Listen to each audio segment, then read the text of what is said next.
Welcome to CFO 4.0, the future of finance. So hello everybody and welcome to this episode of CFO 4.0.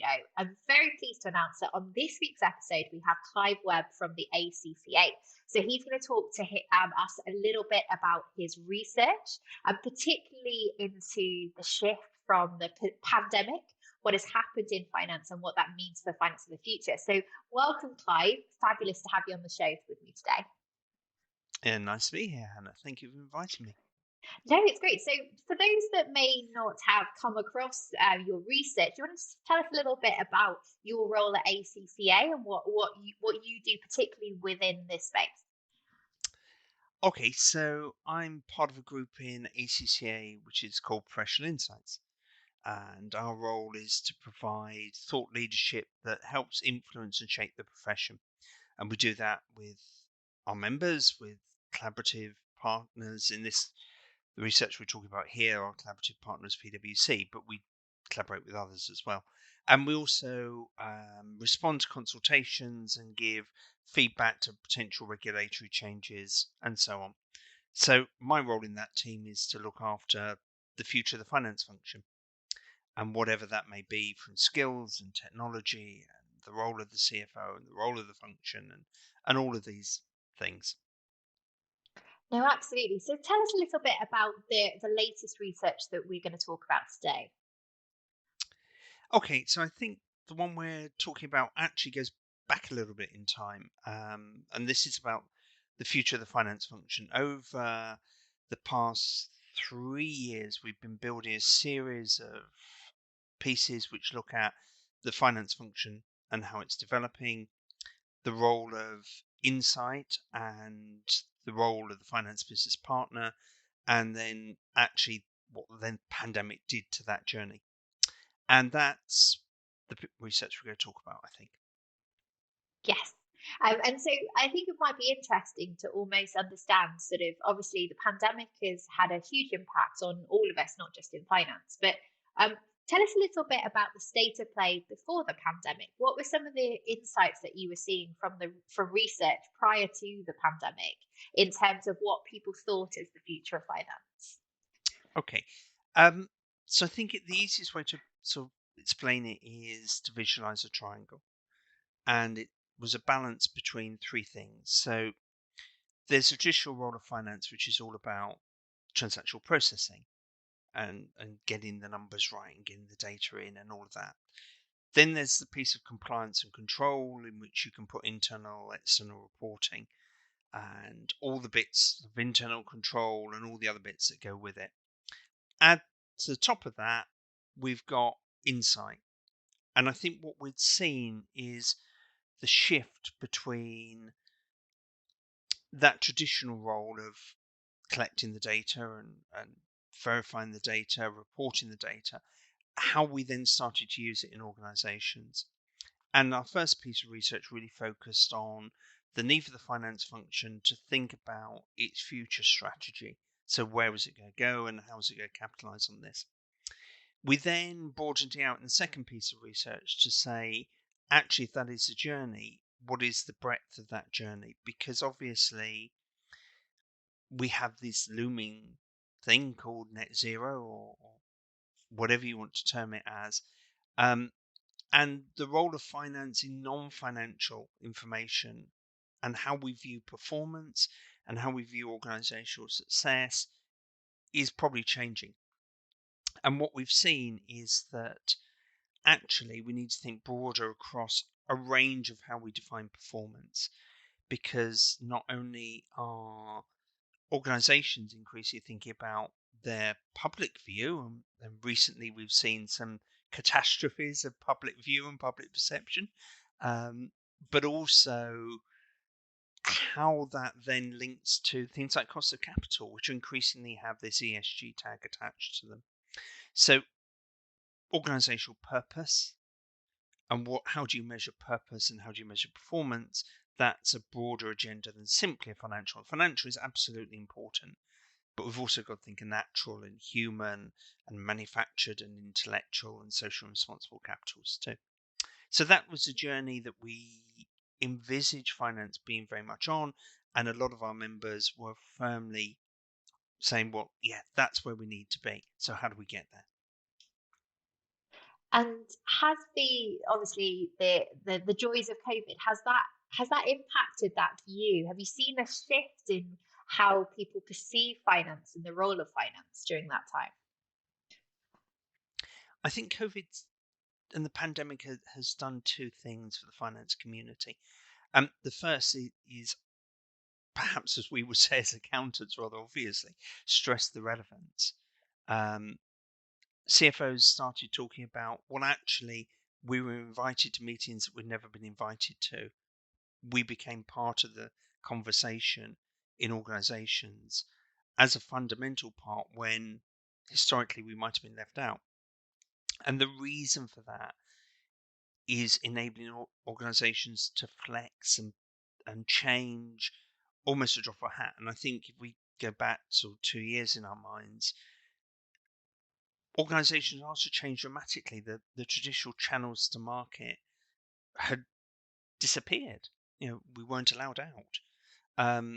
So a lot became e-commerce type solutions, whether you're large or small businesses, and that requires different interactions, different systems, but also a more regular, up-to-date understanding of what performance actually meant. So how were we tracking? What were we doing? What were the impacts of what we were doing?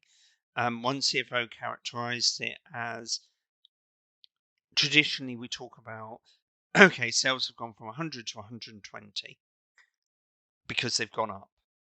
Well, we can't say that anymore. Question is, why did they go up? Is that 20% change because we've sold more, or we've sold different things, or the mix has changed, or we've increased our prices? But crucially, is that going to keep happening?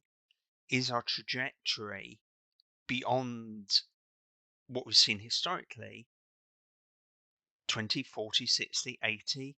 We don't know, but can we interpret that data? So the finance team became the heart of the data conversation. How do we interpret that data? How do we tell the story? How do we move forwards to actually have a predictive conversation rather than a historic one?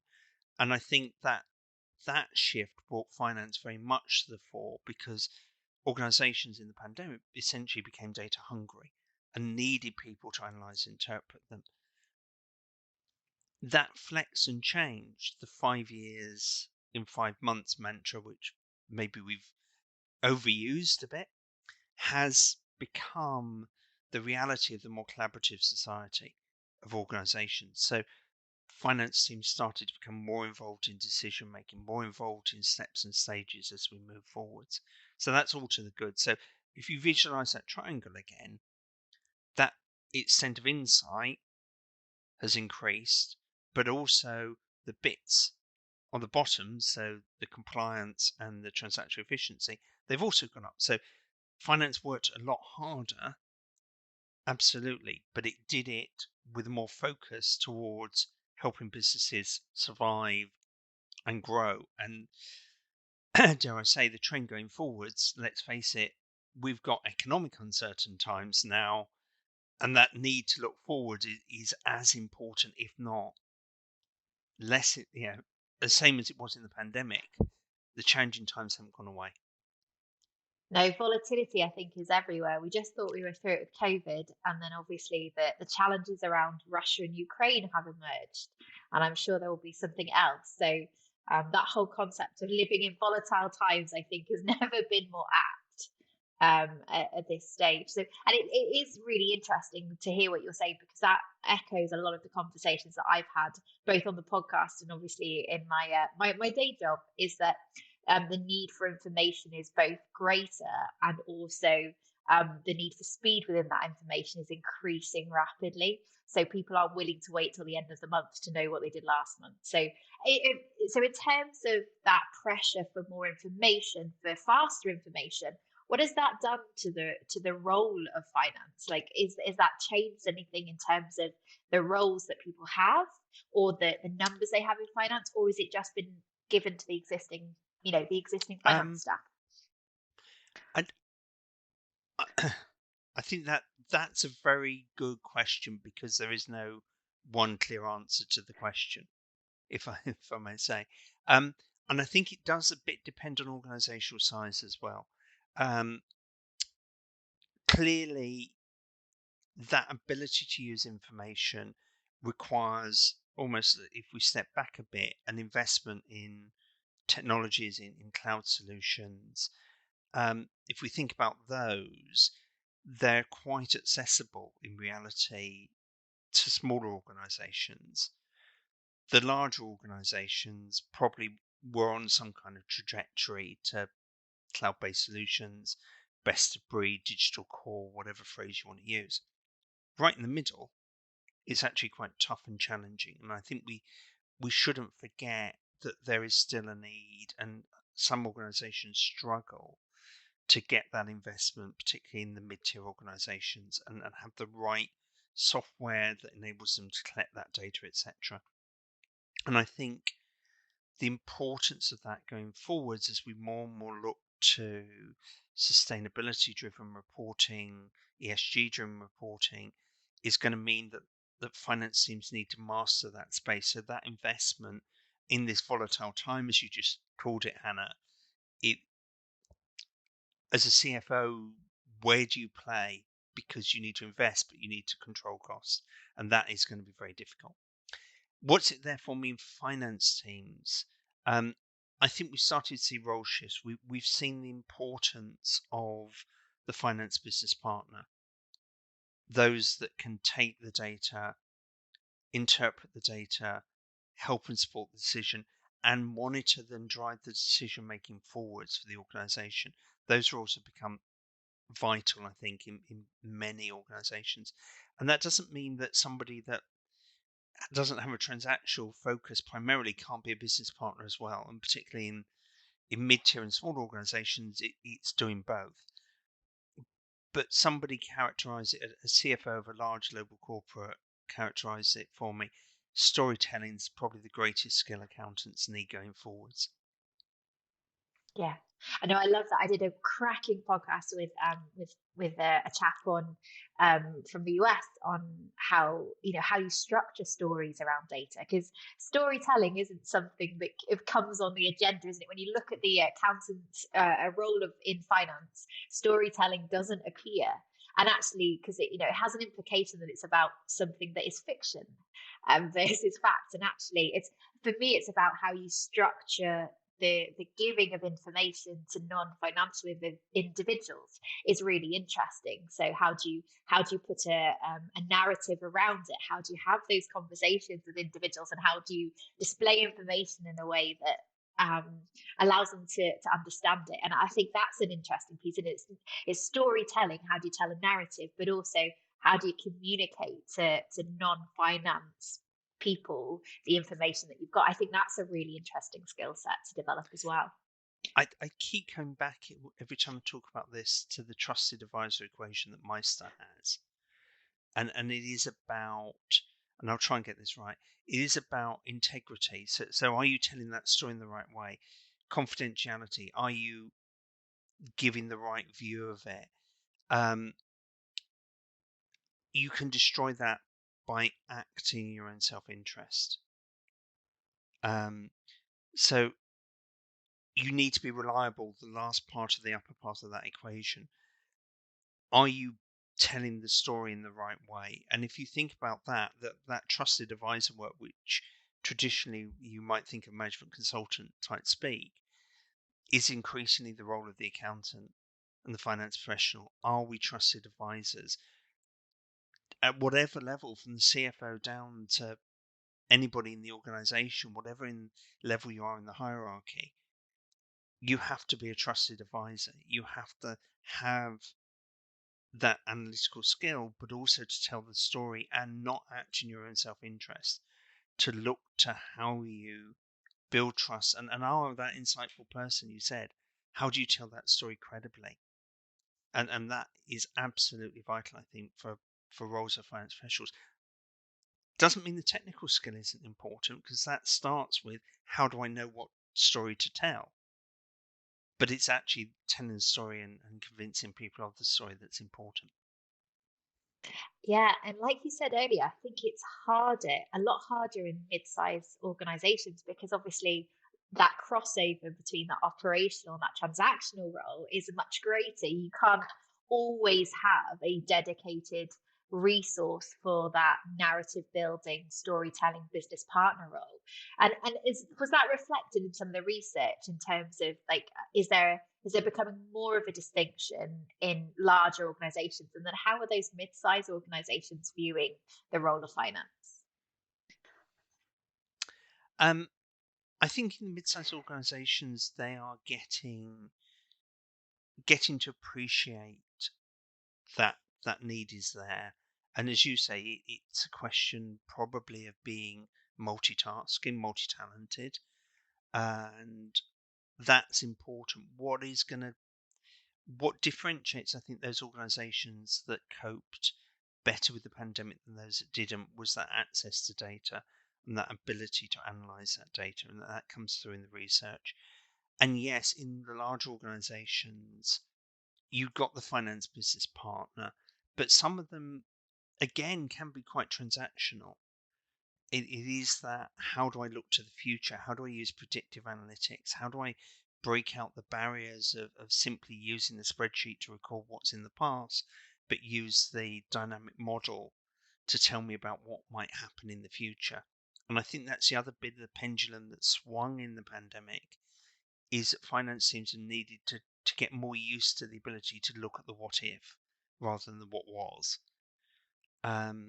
So I think for mid-tier, it's how do you invest in the right way in the technologies that enable you to do that. And the other thing I think that is of concern that's coming down the line is as the large corporates increasingly require more non-financial information to sustain their own non-financial disclosures that they're required to have. So that's going to put pressure on the mid-tier organizations lower down the supply chains to actually have that data reliably and credibly. And then that goes down the chain again. So we've got to move forward. And I think that the future of the finance function as people that support organizational performance rather than just a pure financial lens is fundamental. In another piece of research, talking to a recruiter based in Dublin, she commented, this was sort of 1 year into the pandemic, that for the CVs she saw for the mid-tier, about 9 out of 10 people didn't fit the expectation of what the chief executive wanted in the CFO because they didn't have that forward-thinking experience or view. And I think that's the challenge for the mid-tier, is how do you grow some of those skills that the largers have, but also that the small businesses have through their access to their SMP, small medium-sized practice, where the CFO role effectively is incorporating the advice that the accountant gives them. It's a hard balance, isn't it? And I guess it's that shift, yeah, that shift between FD and CFO. Whilst it doesn't feel like a big shift, in actuality, that's a whole that's a whole different role in itself, isn't it? In terms of what's expected and what businesses want from that financial advisor. So Yes, and also what the mm, stakeholders want. And we shouldn't forget it's driven by the stakeholders as well, because increasingly they want a view of performance. Costs of capital is increasingly becoming partly related to your ESG performance as much as it is your financial performance. And another thing I think we've seen is increasingly investors wanting greater accuracy of the management information, because that's the real-time view rather than waiting for the financials of a year, potentially a year ago. The world has moved on. So if you're making investment decisions, it's about the now.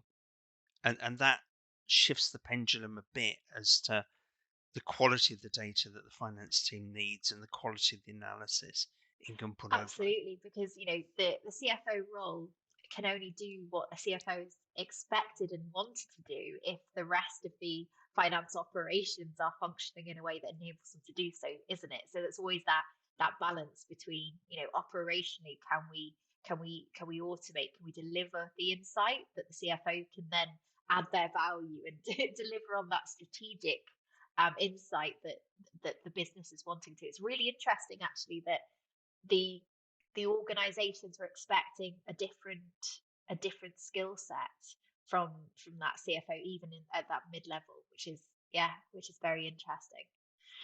So what does this mean then in terms of the structure of an organization, I guess, in terms of like the roles that sit within finance? Has there been any shift within the pandemic as to like the actual types of roles, or is it more about upskilling the existing people in that role and freeing up time through technology? I think it is more about upskilling, if I'm honest. I think anywhere you go, talent is a problem in any aspect of organizations. We know we have a talent crisis.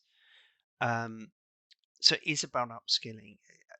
You asked me at the start of this conversation, what was the narrative before the pandemic? And the narrative was automation and impacts jobs, and we've lost that bit of the conversation. We're now talking about the opportunity of automation to help us release some of the time that we need, and it's an interesting change, I think, that we've seen. Yes, I think the skills are broadening.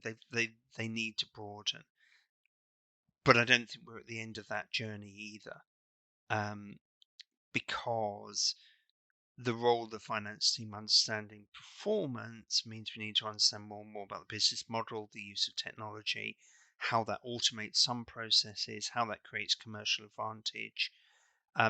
Another quote, and this will show my age in part, but if you go back to the days when we implemented ERP solutions back in the late 1990s, 2000s, we competed on the ability to configure that to what we perceived as our business processes.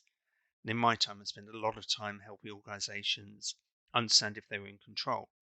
Now we've got to the cloud, there is a do it this way or do it this way, basically. Configuration isn't as easy.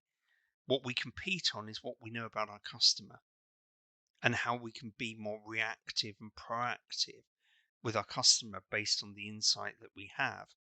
So that competition ground has changed. And I think for finance professionals, it's seeing how we use insight to support that different relationship that we have with customers. And that's important because growth will only come from better customer relationships. Yeah, and that's really interesting because it's not just about data, is it? It's also about the processes. How agile are your processes, and how can you flex the way you work in finance to adapt to the requirements from a customer? Because obviously, a few years ago, if we think about just the world of SaaS, it was all perpetual. It was all massive upfront fees for how they consume. And actually, what we've seen is that shift in terms of processes to that monthly subscription model, that on demand, usage based billing piece, which whilst we all make sense from a customer perspective, obviously actually throws quite a few challenges in how you measure and how you capitalize and how you manage cash flow and how you manage the actual billing aspects of it, and adds more complexity to the billing processes that finance also need to cope with. So it is interesting, isn't it? How you differentiate yourself as an organization very often comes down to finance. But it's also that, to extend what you just said, that the business model itself has changed, because no longer do we sell that solution, we sell the ability to access that solution. So you're right. Yes, the revenue model has changed. The revenue model is not now really just about a finite transaction. It's about an ongoing, enduring relationship. And if I can get into Internet of Things with and put sensors on, it's about predicting when an asset will fail in order to effectively prevent that and keep service time up. So that model that finance is using isn't a transactional billing model. It's a revenue stream, revenue guarantee model. And that changes dramatically how you interpret the value of a customer to you. And in the supply chain world, there's a concept called cost to serve, which is, what does it cost us and what is the benefit of serving a customer? And if you take a slightly different lens to it, you suddenly start realizing what you thought was one profitable customer isn't, and some of those balances change. And I think going back to your what can the role of finance be to add to it, the question is, how do I use the data to understand what customers to serve and which are the most beneficial to us? And again, we are the masters of data. We are the masters of analysis and interpretation. We've got to get out of some of the traditional variance analysis thinking into how do we make this a more dynamic conversation. Yeah, no, was there any insight as to how people are supporting that change and how people are creating those more dynamic conversations and shifting that role of finance? Was there any dependencies that you were spotting and seeing? I think everything's been coloured by the pandemic, hasn't it? Because a lot of things have evolved on the fly, and we're playing catch up to some extent now. So rather unsurprising, I don't think the research at that point sort of showed this is where the journey is going. What we're starting to see, I think, is that evolution starting to become a bit more structured. So we're starting to see organizations come out of crisis mode into some kind of normality and then starting that investment curve. So I think it's a bit early days to say how it's going to configure. What I think we have learned, though, is that the workplace of tomorrow has two facets. One, that it is more hybrid. So we will do things where we need to do them, how we need to do them, rather than presenteeism, if you want to use that phrase. The second part of it, though, is that the greater value is when we are collaborative. And that's about how we work with others across the organization, how I bring my skills and talents to work with you on solving this business issue. And I think it's back to that storytelling, but it's also how finance professionals can use their core skills to be part of and embed themselves in the journey that the organization inevitably is going to go on. Yeah, no, absolutely. And it was really, It's an yeah, opportunity. yes. Oh, absolutely. And I think anyone that hasn't quite spotted that, I think in some ways, obviously, the pandemic's had a huge negative impact on lots of individuals. But it is quite interesting to see the shift in thinking, both from leaders, but also organizations around the concept of that hybrid workplace. I think I was reading some old research that you guys have done before the pandemic, and finance perception of being able to work remotely was almost non-existent. I think in one case, particularly in the UK, there was a view that it wasn't possible and it wouldn't happen. And actually, I can imagine that that's completely changed in the last few years in terms of how people perceive the hybrid nature of finance, and just from a matter of not having to be in the office. And I think that's right. But why have we been able to do that? Because we've taken a step forward with technology, and we shouldn't forget the role that technology has played. I mean, even us having this conversation now is technology enabled. It is about how we maximize that value of technology, and I think some of our research looks particularly at digital skills, and we are too focused on digital skills being how do I use a spreadsheet without understanding that digital is really about how does the business create value for its business model with all the digital things that it does, no matter what kind of business it is.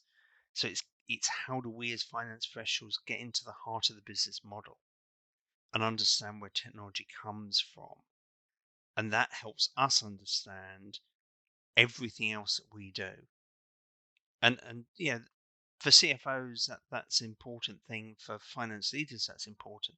Cascading that down through the organization, it puts into context a number of changes that the accounts payable people see or the accounts receivable people see, because those functions are still very real and still have tremendous appropriateness and value. Yeah, and I think it's a really interesting point. So one of the conversations I am having a lot now is that actually it's not just about, can I use this technology in this particular way, but a lot of the conversations I'm having at all different levels is how do they identify the right technology to use in the right instance? How do they embed technology into their processes? How do they make sure they're actually using it to its full potential? Because I see a lot of people that are sitting there with some great technology, but aren't necessarily able or have aren't using or aware it can do all of the things it can do. So I think that's an interesting piece as well. Like you say, it's not just about can I use a spreadsheet, can I use an automation tool, but it's also about how do they have the skills to connect the dots and pick the right tech, put together the technology stack that they've already got in some ways. Mm. And recognizing technology will only ever be the enabler. And there are, as I'm prone to say, there are too many instances of technology implementations looking for the business problem to solve.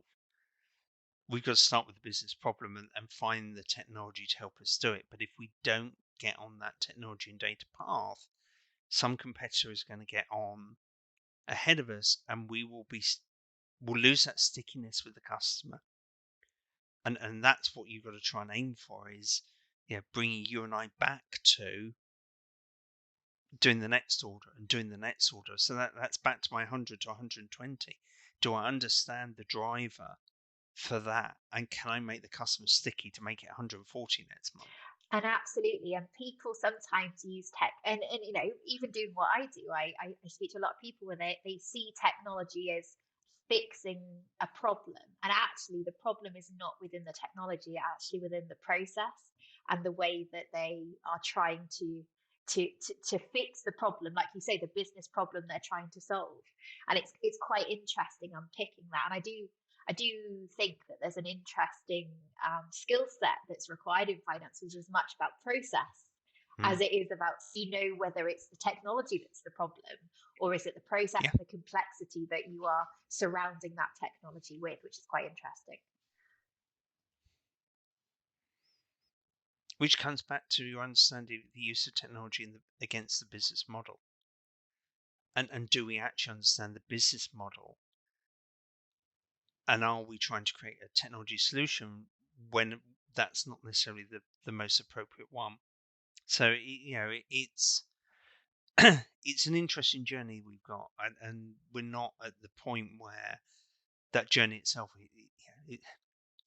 is complete. We're somewhere down the path. There's light at the end of the tunnel, but we're nowhere near at the end of the tunnel Yeah. yet. The nice thing is that I think there's a lot more options, isn't there, in terms of things coming through, and people are more aware and um, less scared to ask the question, is there something that can automate this? Because you made a really interesting comment, I think, earlier in the podcast about how, and I've noticed a shift in how the conversation a few years back was, well, how, what is that going to mean for the jobs within our team in terms of automation?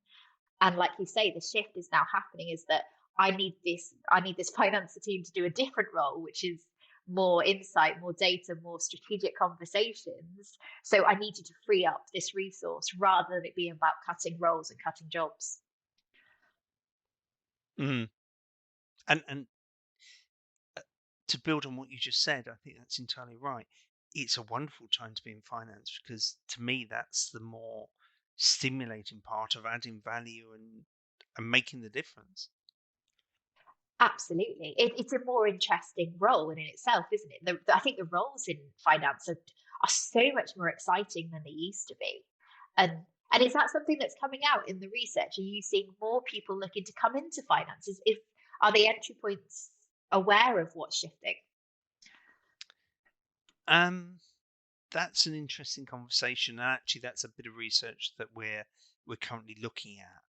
is what are the dynamics of some of the attractiveness points. I think the jury's still out on that one, to be honest. Professions themselves, in a broader context, I think we need to understand what the role of professions are in society, and that I think is I wouldn't say any more, but that's an interesting conversation of itself. Well, I'm looking forward to hearing about that new piece of research because that sounds very exciting, and it's a question.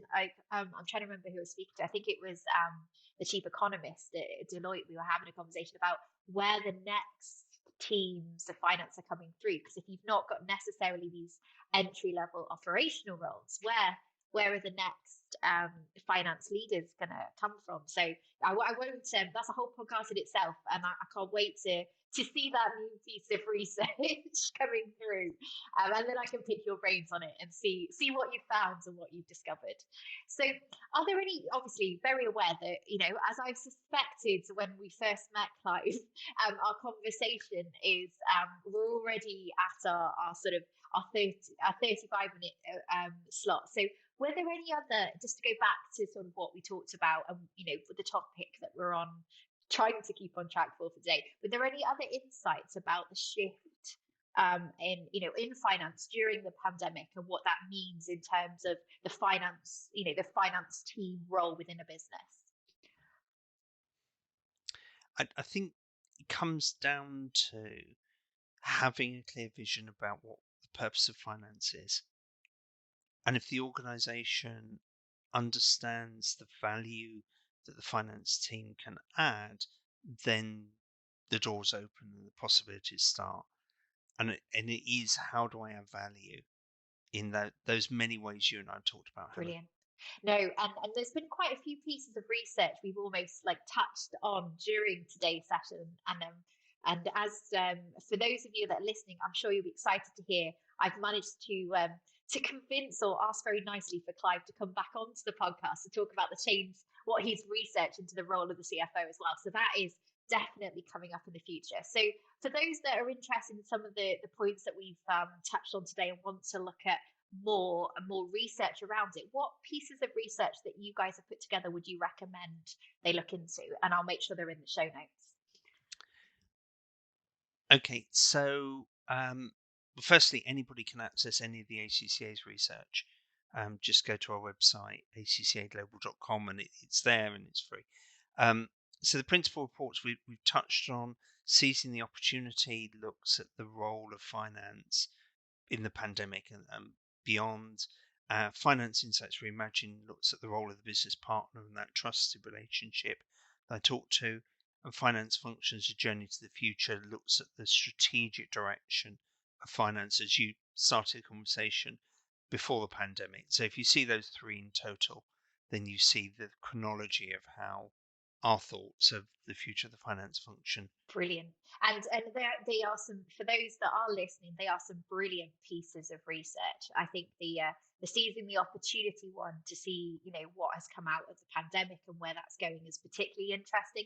But I found it fascinating to contrast the finance journey into the future, which was the piece just before the pandemic, I think, in terms of timing, and how those two shifts and those viewpoints may have changed given what's happened with COVID, and also what's going on now as well, in terms of the world at large. So thank you so much, Clive, for joining me on today's session. It was a genuine pleasure and lovely to hear, not just obviously the outputs from the research, but almost your musings on what that means for finance, and genuinely interesting. So thank you so much for joining me, and I can't wait to have you back on the show.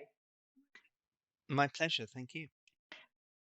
No, my pleasure. Thank Brilliant. you. And so for those that are listening, as always, we'll pop all the links into the show notes. We have some great guests coming up as well on the podcast. So it was fantastic to have Clive and the ACCA come on and almost give us the analytical and the vision for what's happening in finance. But we've also got some great guests that are actually living that role of finance as well coming up. So I'll be sharing that. So if you want to obviously learn more and follow the podcast, don't forget you can go to the website www.itassolutions.co.uk and you will get you can sign up for email alerts. Do follow us on LinkedIn, ITAS Solutions. We're sharing both the podcast and the work we're doing in terms of financial transformation live sessions is all about how do we actually start that journey? How do we give you, how do we support you guys in terms of those skills to actually start that shift? So thank you again to Clive for coming on the podcast, and look forward to speaking to you guys soon.